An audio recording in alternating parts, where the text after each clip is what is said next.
교회 사역을 하면서 우리 성도님들을 만나게 되고 또 성도님들과 이렇게 대화를 이어가는 가운데에서 목회자로서 참 마음이 아파올 때가 있습니다.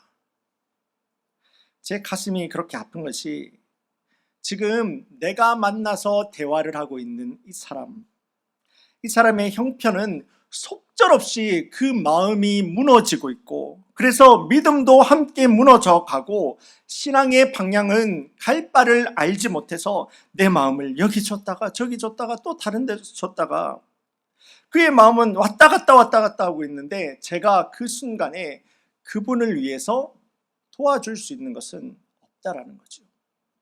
전혀 없다라는 겁니다. 말하자면 신앙의 슬럼프, 신앙의 번아웃이라고 하는 마음의 병이 찾아오게 된 것입니다.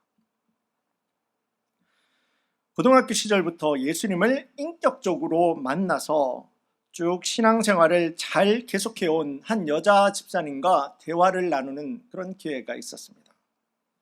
이분이 나중에 직장도 가지고 결혼도 하고 아이도 낳게 되면서 바쁘게 일상을 살아갑니다.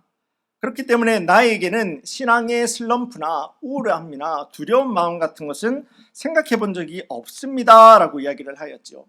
교회에서도요, 늘 주일학교 선생님으로 또 이렇게 섬기게 되면서, 또 교회에서는 목녀로서 이렇게 교회를 섬기게 되면서 기쁘고 적극적으로 사역을 하게 된 그러한 성도님이십니다. 그런데 이분이요, 직장에서 교회가 아닙니다. 직장에서 다른 한 분과 큰 갈등을 크게 부딪히게 됩니다. 사람과의 갈등이 그렇게 시작이 되게 되는데요, 생각했던 것보다 그 갈등과 그 아픔이 시간이 오래 가게 됩니다. 이 시간이 길어지다 보니까 내가 생각지도 못했던 그런 상황들이 일어나게 되는데요, 마음에 우울한 생각이 찾아오게 되었다라고 합니다. 사람이 하루 종일 부정적인 것만 생각하게 되고, 무슨 일이 일어나고 어떤 사람을 만나든지 간에 저 사람도 나를 이 사람과 같이 대하지 않을까, 생각하지 않을까 라고 계속 나쁜 생각을 묵상하게 되고, 이렇게 살아가는 나도 하나님께서는 싫어하실 거야, 거기까지 가게 되는 거죠. 나중에는 구원에 대한 확신마저도 흔들리는 상황에까지 이분이 치닫게 됩니다. 자연히 그렇게 기쁘고 적극적으로 섬기고 있었던 주일학교 봉사도 손 놓아버리게 되고, 그때는 교회도 정말 억지로 나갔다고 합니다. 예배 드리러 나간 것이 아니라 나가야 되니까 나가는, 억지로 끌려가는 그러한 시간을 보냈다고 하죠. 신앙의 슬럼프입니다. 인간관계에서 시작이 된 이 슬럼프가 신앙으로 번지게 된 그런 모습을 보여주는 거죠. 이러한 모습과도 같이 누구에게도, 그 어떤 사람 누구에게도, 우리에게도 닥쳐올 수 있는 신앙의 슬럼프, 마음의 병, 우리는 그 함정에서, 이 세상이 주는 함정에서 우리는 이것을 어떻게 극복해낼 수가 있겠습니까? 시간 나누는 말씀을 통해서 하나님 주시는 지혜와 하나님 주시는 용기가 믿음과 순종으로 예배하는 우리 모든 성도님들의 이 시간 드리는 예배의 중심이 되고, 또한 주님 함께 동행하는 믿음으로 결단할 수 있는 하나님의 응답이 함께하는 예배가 될 수 있기를 주님의 이름으로 간절히 소원합니다. 오늘 본문의 말씀입니다. 우리 열왕기상 19장 말씀 함께 읽은 말씀에도 보시면은 영적으로 참 깊은 절망과 삶의 외로움에 사로잡혀 있는 사람 한 사람을 우리가 만나게 됩니다. 그런데 그 사람이 정말 아이러니하게도 하나님의 말씀에서 정말 위대한 선지자다 이야기를 하고 있는 엘리야, 선지자 엘리야가 삶의 외로움과 삶의 절박한 신앙의 슬럼프에 빠지게 된 것을 우리가 보게 됩니다. 말씀의 배경은 이러합니다. 엘리야는요, 아합과 그의 아내 이세벨이 북이스라엘의 왕으로 다스리고 있을 때에 그 나라를 향해서 하나님의 말씀을 들고 선포하던 하나님의 선지자였습니다. 당시 아합이죠. 이 아합 왕은, 이스라엘의 아합 왕은 시돈 사람 이세벨과 결혼하게 되는데요. 그렇게 결혼하면 안 됩니다. 성도님들도 잘 아시잖아요. 이방인들과 결혼하지 말 것을 하나님께서는 분명히 말씀하셨습니다. 그런데 이스라엘의 왕이 되었다라고 하는 자가 시돈 사람과 이세벨과 결혼을 하게 됩니다. 이세벨이 북이스라엘로 자기가 섬기고 있던 우상들을, 이방신들을 데리고 오는데 아합이 다 인정해 줍니다. 그리고 다 섬기게 해줍니다. 이들은 하나님만이 주인 되시는 이 나라 이스라엘 가운데에서 바알의 신전도 세우고 바알의 제단도 세우고 또 아세라의 상도 함께 만들어서 이것들에다가 이스라엘 백성들이 섬겨라 명하게 되지요. 이스라엘의 왕이라는 사람이 말입니다. 이에 하나님의 말씀은 이전 모든 왕들보다 아합과 이세벨이 심히 하나님 앞에서 노하게 만들었다. 말씀은 기록합니다. 이스라엘이요, 우상 숭배로 인해서 그 악함이 날이 가면 갈수록 더해갑니다. 그리고 그렇게 끝이 보이지 않는 영적인 바닥으로 달려가고 있을 때에 엘리야 선지자는 바알과 아세라 선지자 850명과 영적인 전쟁을 벌이게 되는데요. 그 내용은 이러합니다. 엘리야도 바알과 아세라의 선지자도 각각이 제단을 만듭니다. 그 제단을 만들어서 어느 쪽이 불이 붙는지, 불이 붙는 쪽이 이기게 되는 그런 전쟁을 하게 되는 겁니다. 불이 내리게 되는 쪽이 이기는 거고 그쪽이 참 신이다 라고 서로가 인정을 하는 거죠. 그렇게 아침부터 시작된 이 바알과 아세라, 이 선지자들의 기도는 저녁이 오기까지 어떤 구판을 다 벌리게 됩니다. 그런데 아무 일도 일어나지 않습니다. 불꽃 하나 튀기지도 않아요. 그 모습에 엘리야가 놀리기도 했죠. 좀 더 큰 목소리로 해봐. 너희 신들이 못 듣고 있나 봐. 좀 더 목소리 크게 화이팅! 힘내라고 놀리고 갔죠. 조롱하고 갔습니다. 이 모습이 얼마나 이 바알의 선지자들이 화가 났냐 하면 자신들의 몸을 칼로 긋습니다. 칼로 긋고 창으로 찌르면서 기도를 하는데요. 이 바알과 이 아세라한테 기도를 하는데 어떠한 일도 일어나지를 않아요. 바로 그때 엘리야가 이제 기도를 시작하게 됩니다. 일어나서 하늘에서 불이 떨어져야 되는 바로 자기의 제단 위에다가 물을 붓습니다. 물을 붓는데요. 물이 제단을 둘러서 흐르고 그 제단 옆에 있는 고랑에까지도 차고 넘칠 만큼 부었다라고 말씀은 기록하죠. 그렇다면은 지금 물을 부었다라는 것은 이 제단 위에 있는 재물뿐만 아니라 여기 있는 이 제단, 이 흙들도 전부 다 젖어가지고 여기에는 도저히 불이 붙을 수 없는, 상식적으로는 불이 붙을 수 없는 상황에까지 물을 부었다라는 그러한 말입니다. 그런데요, 그 상황에서 상황을 보지 않는 그 믿음의 선지자 엘리야가 하나님 앞에 기도를, 믿음을 가지고 드리게 되는데요, 믿는 자의 기도 위에 응답하시는 아버지 하나님의 응답하심이 내리게 됩니다. 여호와의 불이 하늘로부터 내려왔다라고 하죠. 번제단은 물론이고 번제단 주변에 있던 또랑의 물들까지도 성령의 불이 핫타버렸다, 바싹 말라버리게 했다라는 겁니다. 일어날 수 없는 일이 일어나는 겁니다. 그리고 엘리야는 다시 한번 기도를 합니다. 그가 기도할 때 이스라엘에 지금 수년 동안 비가 내리지 않는 그 가뭄을 끝내버리는 단비가 누구의 기도 가운데서요? 엘리야의 기도 가운데서 응답되어 버리는 놀라운 역사가 일어납니다. 단 하루 만에 일어나는 거예요. 엘리야는 기도를 할 때 하늘에서 불이 떨어지게 됐어요. 엘리야는 기도할 때 막혀있던 하늘이 비를 쏟게 되었어요. 그 자리에 있었던 모든 이스라엘 백성들은 이 바알과 아세라의 무능함을 함께 보고 또 하나님께서 보여주시는 그 능력의 역사를 보면서 하나님의 주권, 하나님의 참 하나님 되심을 모를 수가 없었습니다. 그런데요, 문제는 거기에서부터 시작됩니다. 이와 같이 하나님의 일을 능력 있게 사역한 영적인 거장 엘리야 역시도 그 마음에 슬럼프가 오게 됩니다. 그 마음에 두려움이 오게 되고 번아웃이 오게 되는데요. 오늘 본문의 1절과 2절 말씀 화면 준비해 주시면 제가 보겠습니다. 아합이 엘리야가 행한 모든 일과 그가 어떻게 모든 선지자를 칼로 죽였는지를 이세벨에게, 지금 아내한테 이야기를 하는 겁니다. 아합 왕이 아내 이세벨에게 이야기를 하죠. 그런데 실질적으로는 북이스라엘의 왕은 아합이었지 않았습니까? 근데 아내 이세벨이 왕인 것 같습니다. 남편 왕이 아내에게 보고를 하고 있습니다. 말하니 이세벨이 사신을 엘리야에게 보내어 이르되 내가 내일 이맘때에 반드시 너의 생명을 저 사람들 중 한 사람의 생명과 같게 하리라. 그렇게 하지 아니하면 신들이 내게 벌 위에 벌을 내림이 마땅하니라. 남편의 보고를 듣고 아내가 행동을 결정합니다. 이 사람이 왕이지 남편이 왕입니까?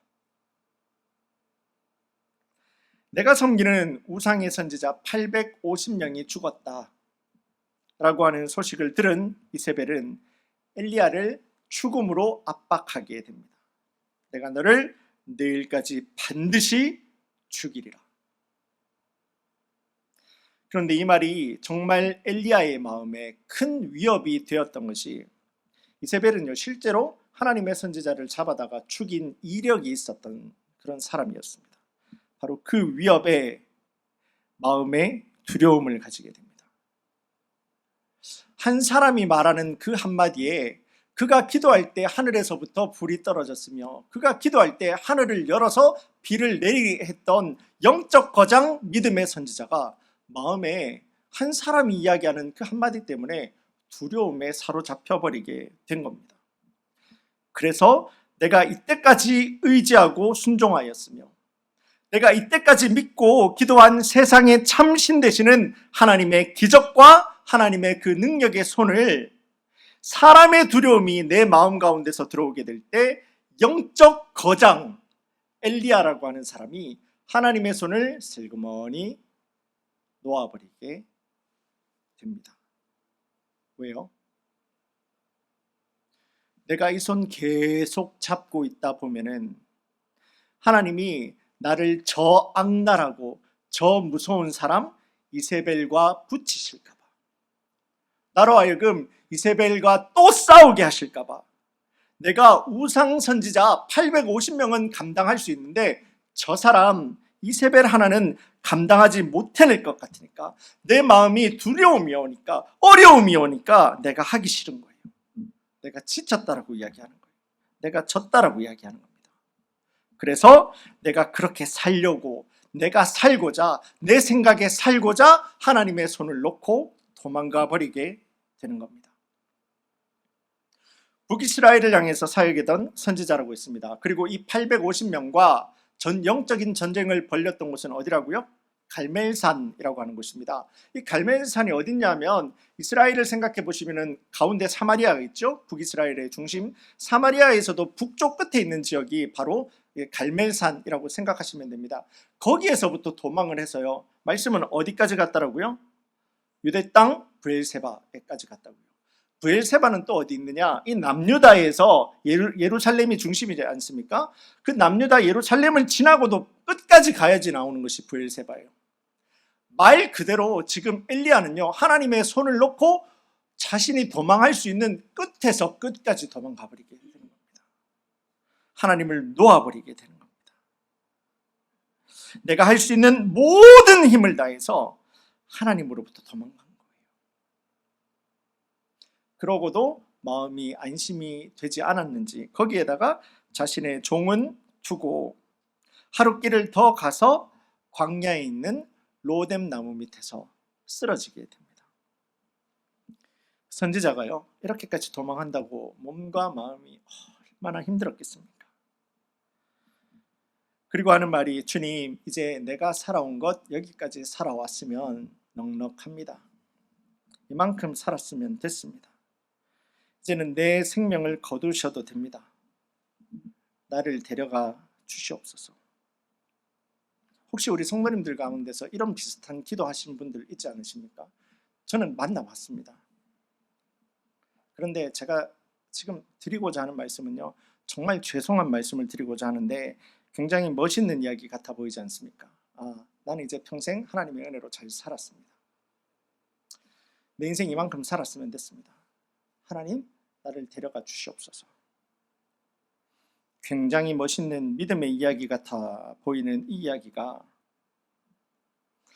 정말로 내 모든 삶을 하나님 앞에서 감사하면서 이제는 나를 걷어가셔도 된다라고 이야기를 하고 있는 이 기도가 정말 교만하고 하나님 앞에서 정말 아둔한 그런 이야기를 하고 있는 그런 엘리야의 모습인 것을 우리 성도님들 보셔야 됩니다. 이래서는 안 됩니다. 이거 잘못된 겁니다. 지금 엘리야가 이렇게 기도하고 있는 그 모습을 보면은요, 나를 인도하시는 하나님이, 내가 하나님 앞에 이야기를 하고 있는 이 말 가운데서 하나님의 인도하심이 전혀 없어요. 내가 이것을 어떻게 믿음으로 극복해내 보고자 하는 그러한 마음과 중심이 없는 한탄입니다. 기도가 아니에요. 그냥 나를 지금 포기하고 있는 겁니다. 나를 다 포기하고 있는 겁니다. 영적 거장이라고 불렸던 믿음의 사람이다, 엘리야가 되었다라고 하더라도 내가 하나님께서 잡고 있는 손을 슬그머니, 나 살고자 슬그머니 놓아버리게 될 때 믿는 자가 어디까지 추락할 수 있는지를 그대로 보여주고 있는 하나님께서 오늘날 신앙생활하는 우리 성도님들과 저에게도 그대로 보여주고 있는 영적인 타락을 우리가 볼 수가 있는 거예요. 다시 한번 말씀드립니다. 믿는 자가 우리의 삶 가운데서 어떠한 이유가 되었던지 간에 하나님의 손을 놓아버린다? 이렇게 됩니다. 하나님의 손을 우리가 놓아버리는 순간 내 마음에 있었던 그 두려움은 발전하게 됩니다. 나는 도망해서 이제는 그 문제와는 멀어지게 된다. 나는 괜찮다. 도망해서 괜찮다. 나는 살 수 있다. 라고 생각하게 되지만은 두려움이 내 안에서 발전하게 되어서 그 두려움과 걱정이 신앙의 슬럼프를 만들어버린다는 거예요. 나를 번아웃시키고 두려움이 더 커지게 돼서 이제 모르겠다. 어떻게 될 대로 되라. 이 이야기인 겁니다. 엘리야의 지금 모습은. 하나님은 변한 게 없어요. 내가 변한 거예요. 내가 변해놓고 하나님 마음대로 하십시오. 얼마나 사람이 교만하고 아둔한 겁니까? 그런데 이 같은 신앙의 정체, 신앙의 변질, 신앙의 퇴보, 마음의 두려움, 번아웃, 슬럼프입니다. 이와 같은 일들은요, 엘리야와 또 내가 아는 다른 사람들이 겪는 그런 일이 아님을 우리는 꼭 기억해야 됩니다. 저도요. 그리고 지금도 주님 앞에서 예배드리는 우리 성도님들 한 분 한 분도요, 내가 언제든지 어느 상황과 우리 관계 가운데서라도 우리도 영적인 침체에 빠질 수 있는 사람이 나이다, 그 사람이 나이다 라는 것을 우리가 기억할 때 우리는 오늘 말씀에도 나오는 엘리야와 같이 세상이 주고 또 사람이 주는 두려움으로부터 우리는 도망하지 않게 될 겁니다. 거기에서부터 우리는 방법을 찾아가게 될 거예요.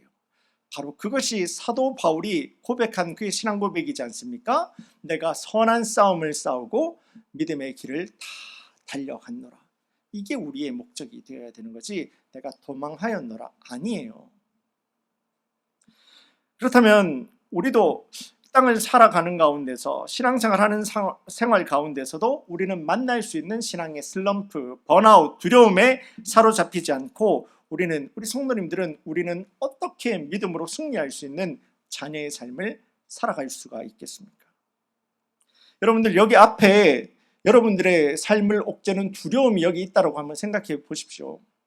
이 두려움을 여러분들 어떻게 피해 가실 수가 있겠습니까?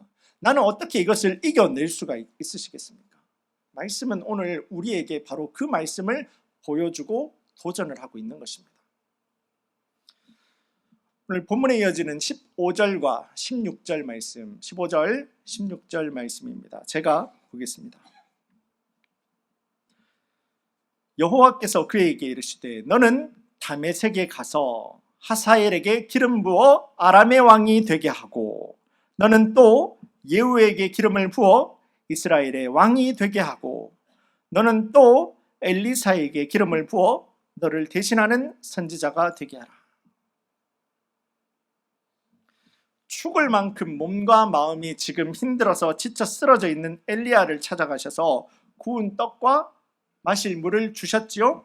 그리고 또 이어지는 대화 가운데서 하나님께서는 먼저 엘리야의 상한 그 마음, 엘리야의 그 이야기를 다 들어주십니다. 다 들어주신 다음에는 하나님께서는 엘리야에게 사명을 주세요. 사명. 하나님의 일을 주시는 겁니다. 앞으로 이스라엘을 향해서 하나님의 일을 감당할 그 사람들을 세우게 되는 굉장히 중요한 일이에요. 그 일을 지금 몸도 마음도 생각도 신앙도 다 떨어져 있는 엘리야에게 하나님께서는 다시 한번 사명을 주고 계신 겁니다. 바로 여기에서 하나님의 지혜, 하나님의 방법을 우리가 찾게 됩니다. 신앙의 슬럼프에 빠져 있는 사람을 일으켜 세우는 방법, 그를 회복하는 방법, 하나님의 방법을 우리가 볼 수가 있는데요. 하나님께서는 엘리야의 지금 믿음이 떨어진 사람의 이야기는 들어주세요. 다 들어주세요. 그런데 엘리야가 지금 구하고 있는 것은 안 들어주시는 겁니다. 이게 하나님의 방법이에요. 하나님은 신앙의 슬럼프에 빠져 있는 엘리야의 회복을 위하여서 그가 지금 만나고 있고 그가 지금 이야기를 하고 있고 그가 지금 토해내고 있는 그 문제들을 하나님께서는 접근하는 것이 아니라 그 문제를 풀어주시는 것이 아니라 그 문제는 들어주세요. 그 문제는 들어주시는데 하나님께서는 근본적인 해결책을 가지고 엘리야에게 주시는 것을 보게 됩니다. 그게 무엇이라고요? 본문의 제목입니다. 사명이에요. 사명. 하나님께서는 지금 믿음이 떨어진 자, 신앙의 슬럼프에 빠져 있는 자를 향해서 그 문제를 풀어주시는 것이 아니라 그가 근본적으로 해결해야 되는 그 문제를 해결해 버리시는 하나님의 모습을 보게 됩니다. 그게 그리스도인이 붙들고 나아가야 되는 사명이라고 하는 겁니다. 오늘 본문의 앞선 10절과 14절입니다. 본문의 앞선 10절과 14절 말씀 보시면은 엘리야는요, 토시 하나도 바꾸지 않아요. 무슨 외우는 것 같아요. 하나님한테 컴플레인 하려고. 그대로 10절과 14절 말씀 보시면은 엘리야는 토시 하나 바꾸지도 않고 하나님 앞에 똑같은 말투로 컴플레인하는, 불평하고 있는 그 모습을 보게 되는데 내용은 이런 겁니다. 내가 하나님에 대한 열심이 너무 유별나서 이때까지 이렇게 고생스럽게 사역하다가 이제는 너무 지치게 됐어요. 사역하는데 이제 내 마음에 두려움도 오게 됩니다. 이제는 하나님 더 이상 아무것도 못하겠어요. 나 좀 내버려 두세요. 그 이야기를 들어주시던 하나님, 엘리야가 말하는 그 껍데기의 문제가 아니라 엘리야가 가지고 있는 근본적인 신앙의 문제를 하나님께서는 다가가시는 겁니다. 들어주시는데 그거와 싸우지를 않는 거예요. 엘리야의 근본적인 문제로 접근합니다. 사명입니다. 믿는 자가 반드시 이루어내야 되는 하나님의 꿈. 여러분들이 예수님의 영을 내 심장 가운데서 가지고 살아가실 때 여러분들의 삶에서 반드시 이루어내셔야 되는 하나님의 비전, 그것을 엘리야에게, 그 힘들어 지쳐있는 엘리야에게 바로 그것을 확 건드려 버리는 겁니다. 살려버리시는 겁니다. 지난해 우리 라스베가스 커뮤니티 교회는 교회의 비전을 가지고 3주에 걸쳐서 말씀을 나눈 적이 있습니다.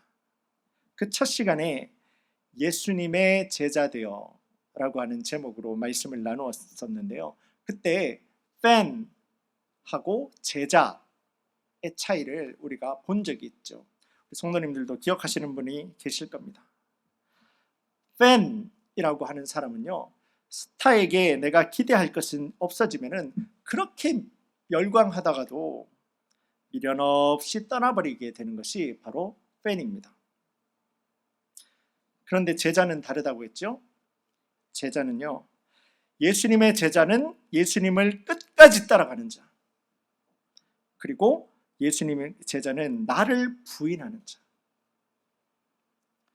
나를 부인해서 예수님을 끝까지 따라가는 사람이 제자이고 팬하고는 다르다라는 겁니다. 곧 예수님의 제자가 되었다라고 하는 말은 내가 예수님의 말씀과 가르침이 이해가 되고 동의가 되어서 예수님을 따라가는 것이 아니라, 그렇게 신앙생활을 하는 사람들은 제자가 아니라 팬입니다.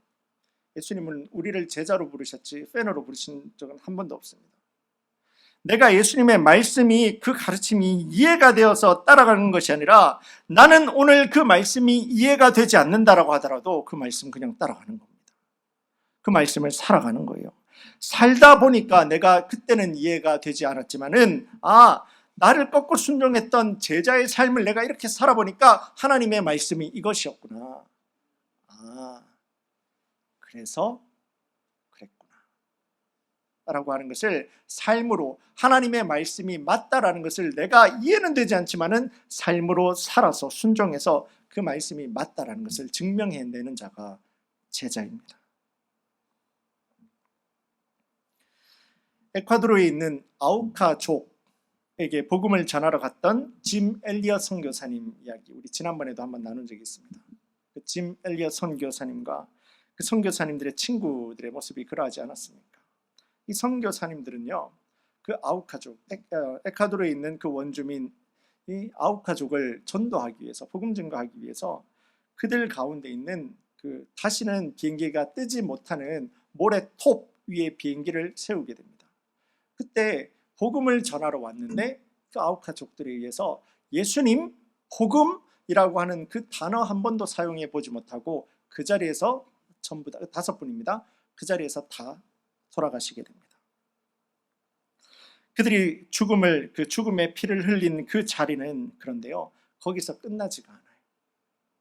그 피가 그렇게 정말 의미 없는 죽음과도 같이 보이는 그 죽음이, 그 피가 아우카족을 향한 복음의 피로 변하게 되는데요. 순교한 선교사님들을 대신해서, 지금 선교사님들이라고 하지만은 이분들 나이가 20대 중반밖 20대 초반도 있고 그랬어요. 굉장히 젊으신 분들이에요. 이 선교사님들을 대신해서 이 사모님들이요, 그 핏덩어리 같은 애를 데리고 그 아우카족이 있는 그 땅으로 들어가게 됩니다. 남편의 피가 떨어져 있는 그 아우카족 마을 안에 들어가서 선교사님 사모님들이 살게 되죠. 남자들이 왔을 때는 공격했는데 그분 죽은 사람들의 아내가 왔다고 하니까 이 아우카족들이 깜짝 놀라는 겁니다. 저 사람들 왜 왔냐고. 그러면서 그렇게 살아갑니다. 이 선교사님 사모님들이 선교사가 되어서 살아가는 거죠. 그러면서 하나씩 예수님을 증거하게 됩니다. 복음을 외치게 되죠. 그럴 때 나중에 그 아우카족, 그 부족 가운데서 교회가 세워지게 되고요. 이 선교사님 5분 죽였던 그 일에 가장 앞장섰던 3사람, 이 3사람 중에 한 분이 그 교회 담임 목사가 되게 됩니다. 나머지 2분이 그 교회 지도자가 되게 돼요. 신앙의 슬럼프로 볼 수가 있습니다. 선교사님들이 자신들의 의미 없는 죽음과도 같아 보이는, 아니 예수님 복음이라는 단어를 한 번이라도 내가 외쳤다고 한다라면은 그게 의미가 있었겠죠. 그런데 아무 의미 없는 죽음과도 같아 보이는, 마치 신앙의 슬럼프에 빠져버린 것과도 같은 그 모습이 결국은 하나님 안에서 하나님 손에 붙들림 받을 때 신앙의 슬럼프로 끝나는 것이 아니라, 고통이 고통으로 끝나는 것이 아니라 하나님 손에 붙들려 버리게 되면은 신앙의 슬럼프가 아니라 하나님께서 이루어 가시는 하나님의 역사, 하나님의 사역, 하나님의 능력 가운데서 쓰임 받는 하나님의 일이 된다는 겁니다. 이게 뭐라고요? 사명. 그게 사명입니다. 믿는 자가 만날 수 있는 인생의 시련이 있습니다.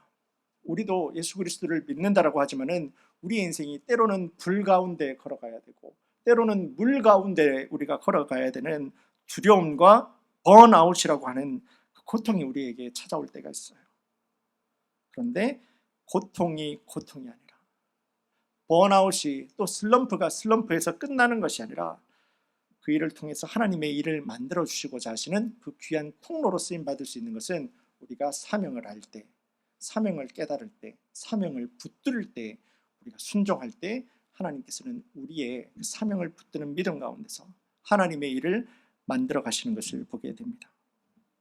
우리 교회에도 이런저런 사역이 지금 계속해서 벌어지고 있고 펼쳐지고 있습니다. 이곳저곳에서 바쁘게 뛰어다니시면서 또 섬기시는 우리 성도님들 볼 때마다 정말 감사한 마음이 들고요. 또 어제도 우리가 교회에서 우리 또 천국 환송 예배가 있지 않았습니까? 우리 성도님들 많이 참석해 주세요, 많이 참석해 주셔요 했는데 그렇게까지 참석해 주실 줄은 몰랐습니다. 자리가 하나도 안 남았어요. 자리가 하나도 안 남을 정도로 우리 성도님들 그렇게 마음을 나눠주시고 또 순종해 주시는 우리 성도님들 정말 감사한 마음을 가지고 있습니다. 그런데 우리가 여기에서 놓치지 말고 기억해야 될 것, 반드시 기억해야 될 것, 내가 그렇게 바쁘게 사역하고 내가 그렇게 헌신하고 우리가 살아가는 신앙생활하는 우리의 중심에는 내가 있어서 될 문제가 아니라 사명이 있어야 되는 겁니다. 사명. 주님 없이 사역을 감당할 때는요, 방향 없이 바쁘게 뛰어다니다가 방향 없이 바쁘게 뛰어다니는 것으로 끝나버리게 될 수 있어요. 엘리야가 그러하지 않았습니까? 바쁘게 기도하니까 물이 떨어지고 기도하니까 불이 떨어지는 겁니다. 그런 영적인 거장이었어요. 근데 자기가 사역해야 되는 사명을 제대로 깨닫지를 못하게 될 때 한순간에 영적 거장이 무너지는 것을 우리가 보게 됩니다. 그래서 주님 주신 사명을 붙들어서 주님 함께 동행할 수 있는 우리 모든 성도님들 되기를 간절히 소망합니다. 우리 라스베가스 커뮤니티 교회, 우리 교회는 우리 교회의 비전을 우리 교회의 모든 성도님들이 가질 사명으로 공유하고 있습니다. 예수님의 제자가 되어서 성령의 열매 맺는 교회, 예수님 제자가 되어서 성령의 열매 맺는 교회입니다. 우리 성도님들, 이것을 다시 한번 여러분들 가슴 가운데서 철필로, 예수님께서 새겨주시는 철필로 든든히 새길 수 있는 우리 성도님들 될 수 있기를 소망합니다. 때로는 여러분들이 사역을 감당하실 때, 이렇게 저렇게 뛰어다니실 때, 아니 여러분들의 삶에서 바쁜 상황 가운데서 내가 놓이게 될 때 갑자기 찾아오는, 아니 조금 전에도 보았잖아요. 회사에서 사람하고 싸우게 되었는데 그 문제로 인해서 내 신앙생활에 문제가 일어나게 되는 그 우리 여자 성도님의 고백을 들은 적이 있습니다. 언제 어디에서 우리의 신앙의 슬럼프는 오게 될지 모릅니다. 올 수도 있어요. 그러나 우리의 믿음을, 우리의 신앙을 든든하게 세우고 이겨낼 수 있는 방법은 내가 몸부림친다고 되는 것이 아닙니다. 방향을 알아야 됩니다. 사명입니다. 우리 성도님들의 바로 그 사역을 통해서, 내 삶을 통해서 내가 제자 될 수 있기를 원합니다.